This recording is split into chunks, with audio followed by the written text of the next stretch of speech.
ባለፉት ጥቂት ቀናት በተለያዩ ከተሞች እና ክልሎች ህዝቡ ለብልጽግና ጎዳናችን የጀመርነውን ስራና ራዕያችንን አስመልክቶ ያለውን ድጋፍ ያለውን ፍቅርና አክብሮት በሰልፍ በገዛ ፈቃዱ መግለጽ ችሏል። ለዚህም እጅግ አድርገን እናመሰግናለን። በዚህ ሰልፍ ውስጥ ጠንከር ያሉ መልእክቶች ተላልፈዋል።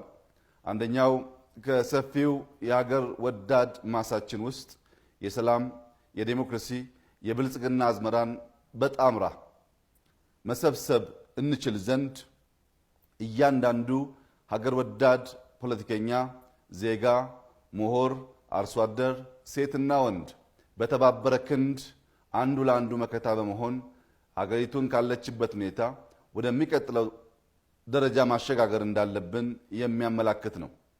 እንግዲህ ሀገራችን እስከ ዛሬ ድረስ ስትመኝ ልታገኝ ያልቻለችው አንዱ ቁልፍ ነገር ብልጽግና ነው።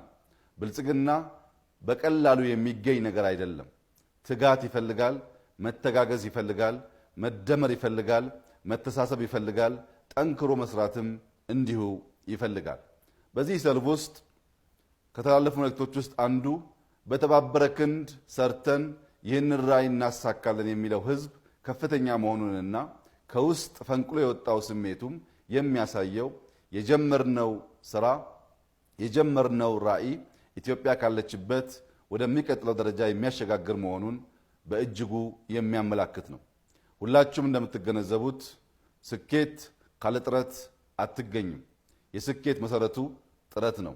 ሁላችን ተባብረን ብንጥር ብንሰራ ከልመና በግልም እንደ ሀገርም ልንላቀቅና ወደ ብልጽግና ማማ ልንወጣ ስለምንችል ተባብረን ተከባብረን ተደማምጠን ሰላምን በውስጣችንና በአካባቢያችን አንግሰን አብረን በመስራት ብልጽግና እንድናረጋግጥ ህዝቡ ያስተላለፈውን መልእክት በጥልቀት የተመለከትን ያደመጥን እንዲሁም ዝርዝር ጥናትና ምልከታ የሚሹ ጉዳዮችን ለውይይት እያዘጋጀን ያለን በመሆኑ ለተደረገልን መልእክትና የድጋፍ ሰልፍ እያመሰገንኩ ህዝቡ ከኛ የሚጠብቀውን ተክተን በመስራት ኢትዮጵያን ወደ ብልጽግና ለማውጣት ሰላምና ዲሞክራሲያን ለማረጋገጥ ሳንታክት በትጋት የምንሰራ መሆኑን ላረጋግጥላችሁ ፈልጋለሁ።